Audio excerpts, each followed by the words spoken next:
So it's really wonderful to see everybody here today. And I feel like I have so much power because everybody's quiet now. So, good afternoon. And welcome to Mawikwadong Native Cultural Resource Center's Wasa-Nabin 2015. It's been quite a journey to get here, and we're so glad that all of you have made this journey with us. We have a couple of things we have to cover, which are kind of tidy housekeeping things. The first is, as far as I remember, there are 2 washrooms. There's a his and a hers downstairs through these doors, and there's another one out through the front door where you came in and just off over there. That's very important. We all know that. There won't be a fire, but should there be a fire, please use one of the exits, any of them. However, exits are over there and over there. However, this one I think is the one that's being used today. I hope I got that right, Lee. There's another thing I want to point out because I know you didn't notice this, and that is that there are scattered throughout the venue very prominently marked jars for donations. Yes, we want your money. We love your presence here. We love your participation. We want your money. And your money will go to help pay for this event. This event is entirely free, and we want you to be able to enjoy it completely free. But if you want to support this event and ongoing things like it, but particularly the Wasa-Nabin program at Mawikwadong Native Cultural Resource Center, please donate today. It will go a long way. The donations we received at the last Wasa-Nabin event in 2013, which was a co-production with Peace and Justice Grey Bruce, went to sending a whole whack of kids for survivalist training out in the wilds of Grey Bruce with a survivalist teacher. So it was really, really, really good and well-spent stuff.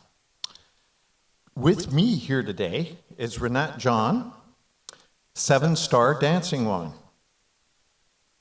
Alongside me is a longtime friend to many and a social justice advocate for our larger community, and truly an awesome volunteer to Mawikwadong and many communities. I didn't vet this. I wrote.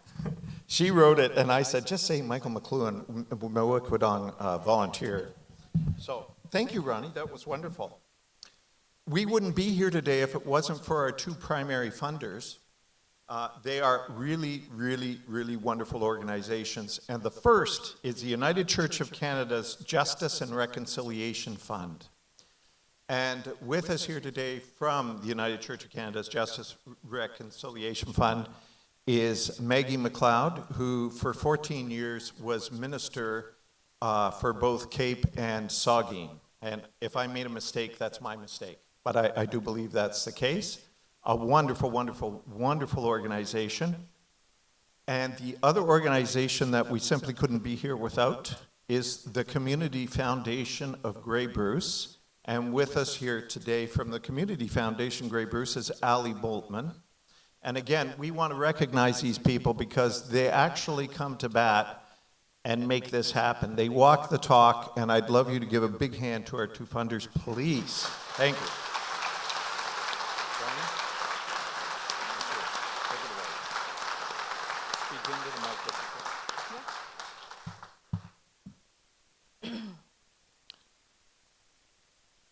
Good afternoon, friends of many nations.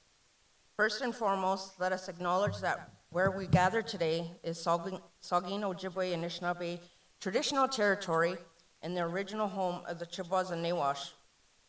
What an exceptional time. Only days after the Truth and Reconciliation report release, Wasa-Nabin, the name of this event, means to look forward in the Anishinaabe language. You and me, all of us here, we are all treaty people. We're all here to heal divisions and to make peace. A few words about Mawikwadong Native Culture Resource Center.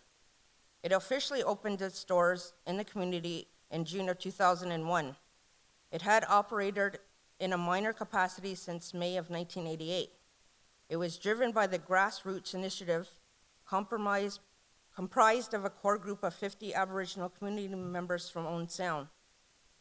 The need for a Friendship Center was a result of an assessment conducted in a focus group style format in 1995.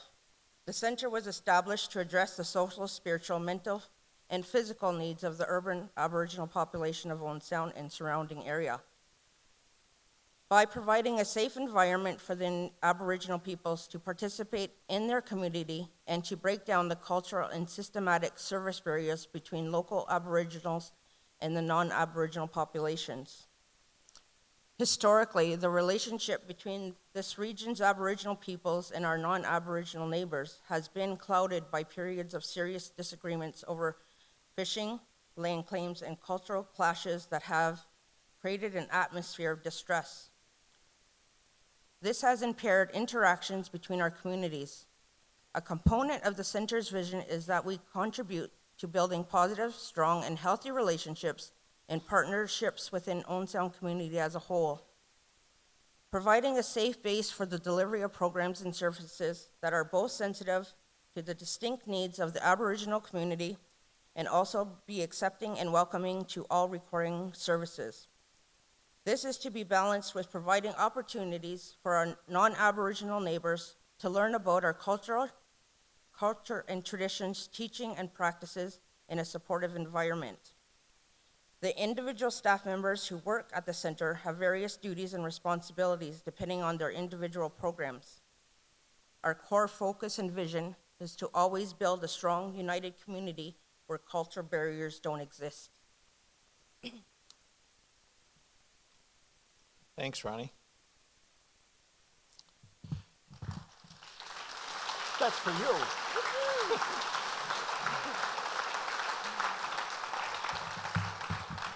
I should be calling you Seven Star Dancing Woman, which I realize is a translation. And what's the original Anishinaabe for that?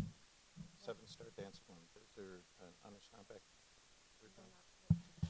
We'll just call you Seven for short then, okay? Good. Thank you, Seven. Good. Feels like we're spies now. I'll be 00, you be 7. You know, it's important to note, though, too, that the Wasa-Nabin name comes from a program that's at Mawikwadong that deals with urban Aboriginal youth. And it was developed to bridge the gap in services for youth. Wasa-Nabin addresses specific needs of urban Aboriginal youth from 13 to 18, providing a direct one-on-one service approach on 6 program objectives and general social supports: youth and care, healthy eating, physical development, education, justice intervention, and violence prevention. And this is only one of 8 different programs that are run at the center. These programs work within the framework of the Circle, a holistic approach to healing. Critical for our youth is the gap of funding resources to keep these programs alive.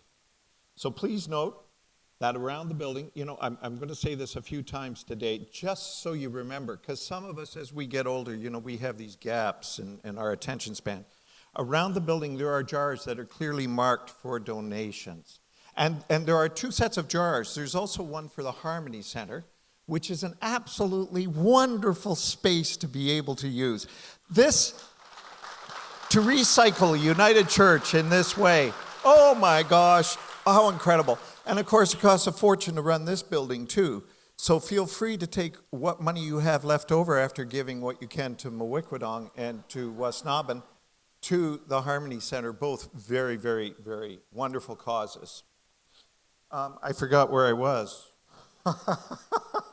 Any funds raised over and above our operating expenses today are going to fund more programming for 13 to 18-year-old urban Aboriginal youth. And if you can find a better place to put that money, please let me know at the break. I'll find some help for you so that you can come around to our way of thinking. Do you like that, Lee? At this point, it's my pleasure, my sublime pleasure, to bring up Shirley John, strong white buffalo woman, to do the opening prayer. Shirley. And actually, Shirley, you can, do you want to use this or do you want to stand in the middle of it? You like this? I'm going to adjust this. All right, you have to. There you go.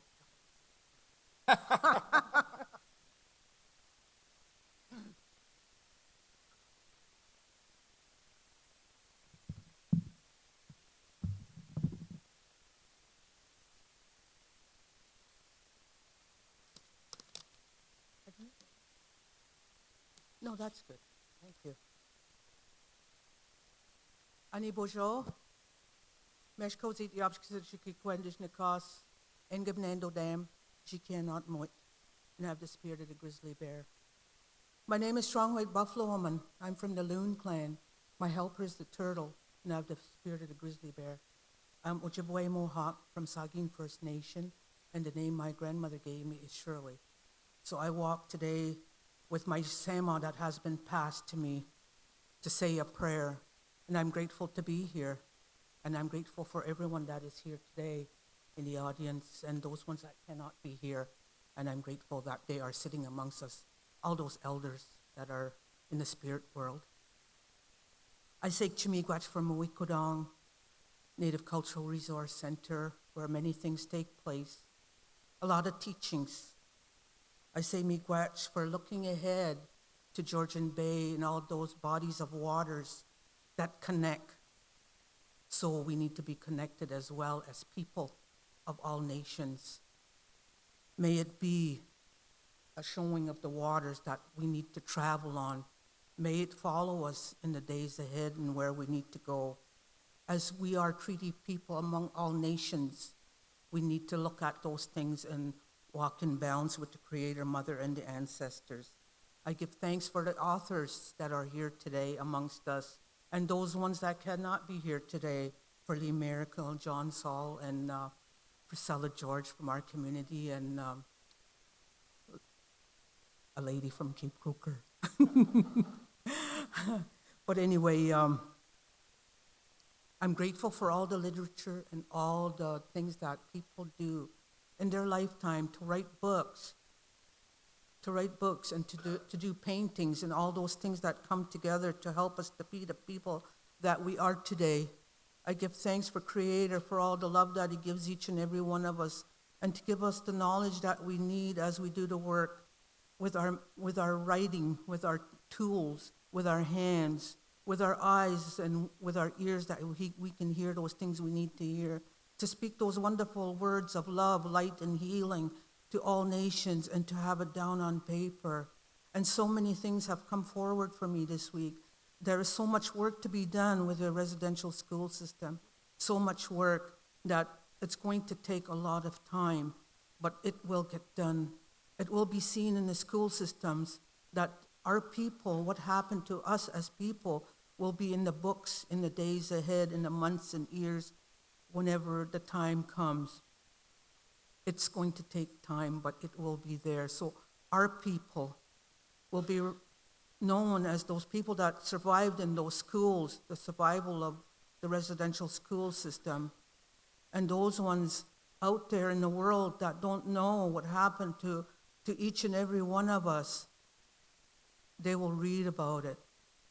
As it was this week in Ottawa, it was a wonderful place to be with all nations and all those wonderful brothers and sisters that attended the schools. And and everybody is touched by that. And everybody is touched by all those lovely words and sayings that is being put down on paper. There is something in there for each and every one of us. All we have to do is read those lines, read those words. Something will catch your eye. So I'm grateful for all of that.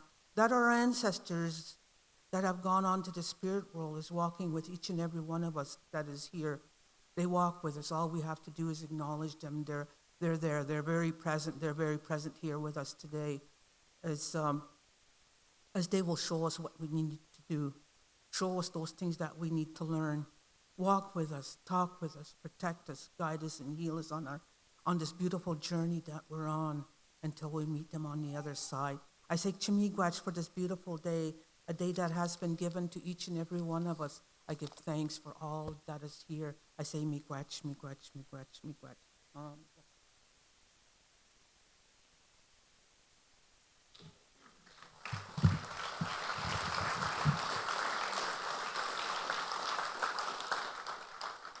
And now, ladies and gentlemen, the circle of Indian women drummers.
Wow.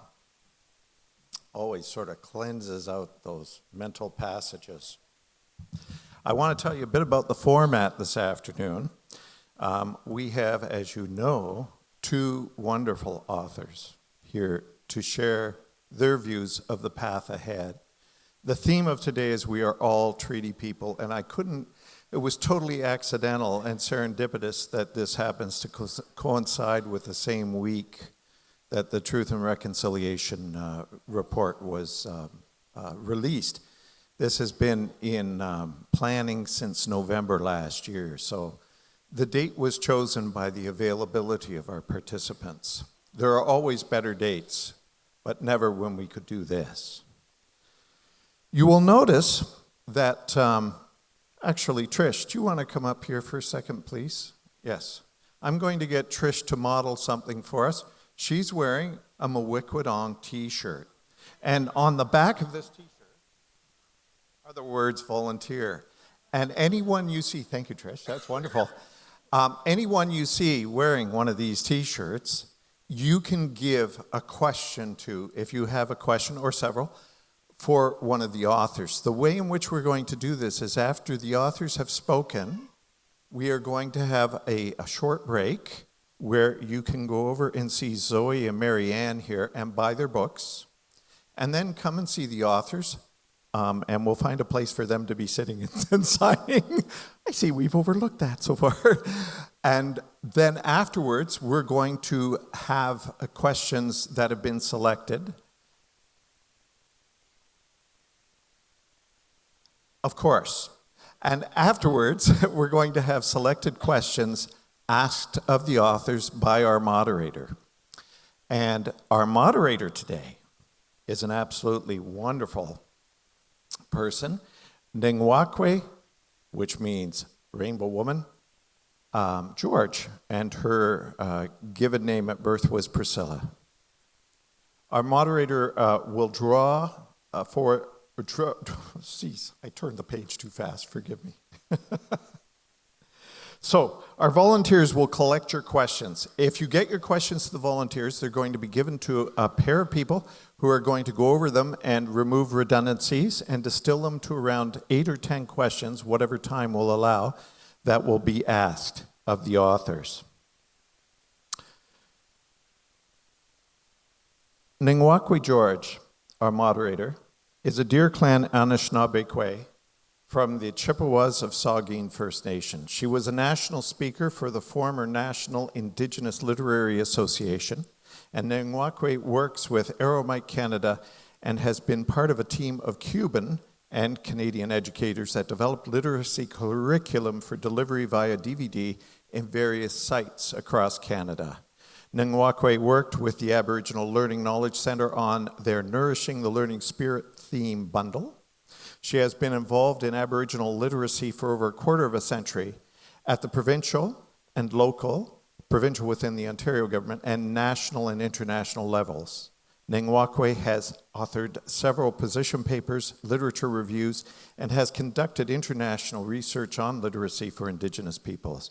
In 2011, she received the Council of the Federation Literacy Award for Innovation.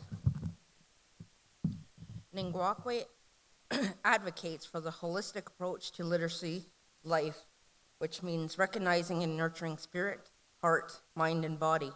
Ningwakwe believes that literacy impacts all our areas of life. Please welcome Ningwakwe George.